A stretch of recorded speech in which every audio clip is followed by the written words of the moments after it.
Hello friends, welcome to our channel. আমাদের চ্যানেলে কিন্তু তোমাদের সবাইকে স্বাগত। তো দেখো, আজকে কিন্তু ব্যারাকপুর কেন্দ্রে কার পাল্লা ভারী সেটা নিয়ে কিন্তু আলোচনা করব, এবং 2014 সালের রেজাল্ট এবং 2019 সালের রেজাল্ট সব কিছু কিন্তু আমরা দেখব, এবং কার কতটা এগিয়ে, কে কতটা এগিয়ে ছিল আগে এবং এখন কে কতটা এগিয়ে থাকতে পারবে সেটাও কিন্তু সম্ভাব্য ফলাফল একটি জানবো। কিন্তু আসল ফলাফল দেখতে তোমাদের কিন্তু 4 তারিখ কিন্তু নজর রাখতেই হবে আমাদের ইউটিউবের পর্দায়। তাই আগে থেকে কিন্তু চ্যানেলটি সাবস্ক্রাইব করে রাখো। এবং তাছাড়াও দেখো, আমরা কিন্তু আগের যে ফলাফল সেগুলো নিয়ে ডিসকাস করছি, এবং এরপরে কি হতে পারে মোটামুটি সেটার একটা সম্ভাব্য রেজাল্ট আমরা বলতে চলেছি। এবং দেখো, এটার সাথে কথাটা মিলতেও পারে, আবার নাও মিলতে পারে রেজাল্টের সাথে, সেটা তো পরবর্তীকালেই কিন্তু দেখা যাবে। আর তাছাড়া আমাদের চ্যানেলে যদি নতুন হও, অবশ্যই কিন্তু চ্যানেলটি সাবস্ক্রাইব করো। দেখো, প্রথমত আমরা একটু ট্রেন্ডে চলে যাই। 2014 সালের ট্রেন্ড আমরা দেখতেই পাচ্ছি। এখন কিন্তু 2014 সালের যে আমরা রেজাল্টটি আছে সেটা কিন্তু আমরা কিন্তু একবার দেখে নেব। দেখো, 2014 সালে কিন্তু দীনেশ ত্রিবেদী কিন্তু এখানে দাঁড়িয়েছিল ব্যারাকপুর কেন্দ্রে, এবং সুভাষিনী আলী কিন্তু এখানে কিন্তু দাঁড়িয়েছিল সিপিএমের হয়ে, এবং রমেশ কুমার হান্ডা কিন্তু বিজেপির হয়ে দাঁড়িয়েছিল।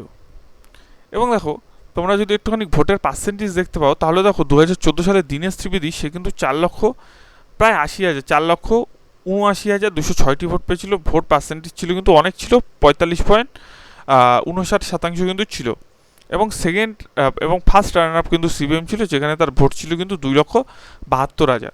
ভোটের পার্সেন্টেজ ছিল 25.92, এবং তৃতীয় স্থানে ছিল কিন্তু বিজেপি, 2,30,000 ভোট পেয়েছিল, এবং ভোটের পার্সেন্টেজ ছিল কিন্তু 21.92।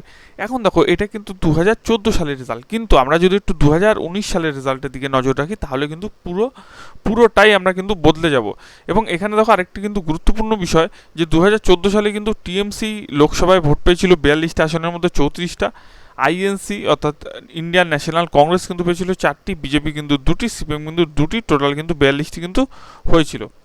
নেক্সট কিন্তু আমরা দেখবো 2000, এটা কিন্তু 19 সালের রেজাল্ট।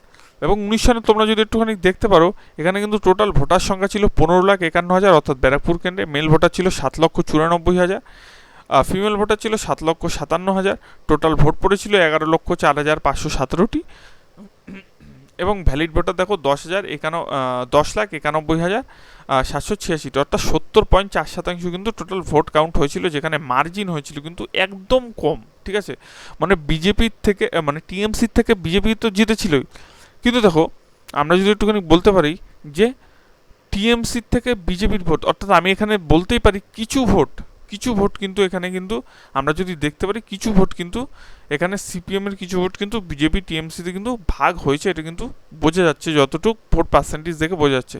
এবং মার্জিন কিন্তু দেখো একদম কম ছিল, 14,857টি ভোটে কিন্তু অর্জুন সিং জয়ী হয়েছিল, যেখানে বিজেপি কিন্তু দেখতে পাচ্ছ 43.3% ভোট পেয়েছিল, তৃণমূল কংগ্রেস কিন্তু 42টি ভোট পেয়েছিল, এবং সিপিএম কিন্তু 10 মানে 42টি বলতে আর কি 42% ভোট পেয়েছিল, এবং সিপিএম কিন্তু 10.8% ভোট পেয়েছিল, কংগ্রেস কিন্তু 1.5% ভোট পেয়েছিল।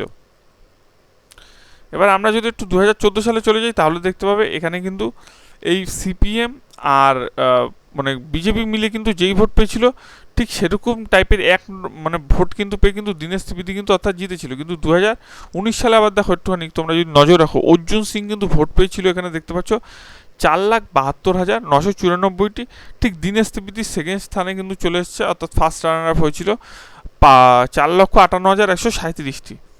এবং দেখো, সিপিএম কিন্তু 1,17,000 ভোট পেয়েছিল, অর্থাৎ অনেক ভোট কিন্তু টোটাল আমরা বলতে পারি যে বিজেপির কাছে কিন্তু চলে গেছিল, এবং সেখানে কিন্তু ভারতীয় জনতা পার্টি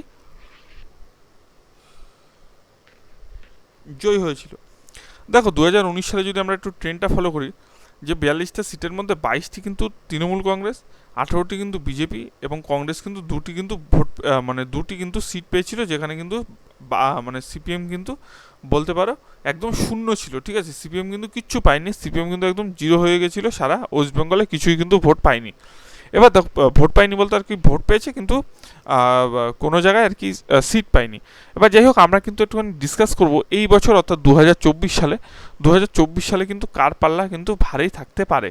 এখন দেখো 2024 সালে যেটা বোঝা যাচ্ছে যে দেখো অর্জুন সিং, ঠিক আছে, অর্জুন সিং কিন্তু বিজেপির থেকে আবার কিন্তু টিএমসিতে একবার গেছিল, কিন্তু যেরকম সে কথাবার্তা বলতো টিএমসিতে থাকাকালীনও, তাকে কিন্তু কখনোই মনে হতো না যে সে মানে বিরোধী একটা দল করছে বা এরকম কিছু। যাই হোক, তার কিন্তু ব্যারাকপুরের ওখানে সংগঠন ভালো আছে, আমি কিন্তু তোমাদের এটুকু বলতে পারি, এবং পার্থভূমিগুলো কিন্তু ভালো আছে, ঠিক আছে, এবং দুজনেই কিন্তু হাই ভোল্টেজ ক্যান্ডিডেট, এখানে হাই ভোল্টেজ একটি লড়াই হতে পারে। এবং তোমরা যদি একটুখানি লক্ষ্য করো যে কীরকমভাবে 1%-এর ব্যবধানে আগেরবার কিন্তু জিতে গেছিলো বিজেপি, ঠিক আছে, এখানে দেখো 43.3% বিজেপি আর 42% কিন্তু তোমার, অর্থাৎ 1.3% ভোটে কিন্তু বিজেপি কিন্তু জিতেছিল। এখানেও তোমরা দেখতে পাচ্ছ 1.3% ভোটে কিন্তু বিজেপি জিতেছিল। অর্থাৎ এই কেন্দ্রটি এমন যে যখন তখন যা কিছু কিন্তু হতে পারে, অর্থাৎ যে কেউ কিন্তু এই কেন্দ্র থেকে জিতে যেতে পারে, ঠিক আছে। তার কারণ এটা কিন্তু একটা হাই ভোল্টেজ একটা কিন্তু বলতে পারো ব্যারাকপুর। কিন্তু দেখো যেইভাবে আমরা দেখতে পাচ্ছি শাসক দলের অনেক রকম দুর্নীতি, বা আমি যখন ভিডিওটা করছি তার আগে কিন্তু তোমরা দেখতে পাচ্ছি সন্দেশখালির মতো জায়গায় কিন্তু এনএসজি কমান্ডোরা নেমে কিন্তু বোম ডিসপোজাল স্কোয়াড কিন্তু নেমেছিল। এখন দেখো এক একটা ভোট কিন্তু হয় অনেক কিছু দেখে, ঠিক আছে, মানুষ যখন ভোট দেয় অনেক কিছু দেখে। সেই ব্যাপারে যদি আমি বলতে চাই, এই কেন্দ্রে যতই কিছুই হোক না কেন, এই কেন্দ্রে কিন্তু একটু এগিয়ে থাকবে বা একটু ভোটের পার্সেন্টেজ এগিয়ে থাকবে কিন্তু ভারতীয় জনতা পার্টি, অর্থাৎ বিজেপি কিন্তু এখানে কিন্তু এগিয়ে থাকবে এই কেন্দ্রে। আমি কিন্তু এটুকু তোমাদের বলতে পারি। কিন্তু আবারও বলছি, এই ভোটে কিন্তু যেরকম দেখা যাচ্ছে যে কোনোভাবে কিন্তু এরকম না যে বিজেপি এগিয়ে আছে, কিন্তু 1%-এর ভোটেও কিন্তু টিএমসি এগিয়ে যেতে পারে। তার কারণ এই কেন্দ্রে কিন্তু খুবই হাড্ডাহাড্ডি একটি লড়াই হয়, এবং আমরা প্রত্যেকবার কিন্তু দেখি। 2014 সালে সেটা দেখতে পাইনি, 2014 সালে কিন্তু একবারে দীনেশ ত্রিবেদী বেরিয়ে গেছিলো, কিন্তু 2019 সালে কিন্তু আর দীনেশ ত্রিবেদী বেরোতে পারেনি। 2019 সালে কিন্তু অর্জুন সিং কিন্তু বেরিয়ে গেছে। এবার 2024 সালে নজর রাখা যে পার্থভূমিক জিতবে নাকি অর্জুন সিং জিতবে। কিন্তু যতদূর আমাদের ক্যালকুলেশন বা যতদূর পাল্লা ভারী আমরা যেটা নিয়ে আলোচনা করছি, তো এখানে যদি বলতে যাই এই কেন্দ্রে কিন্তু কিছুটা হলেও পাল্লা ভারী থাকবে অর্জুন সিংয়ের। ভিডিওটি কেমন লাগলো জানাবে, ভালো লাগলে কিন্তু অবশ্যই চ্যানেলটি সাবস্ক্রাইব করে পাশে থাকা বেল আইকনটি ক্লিক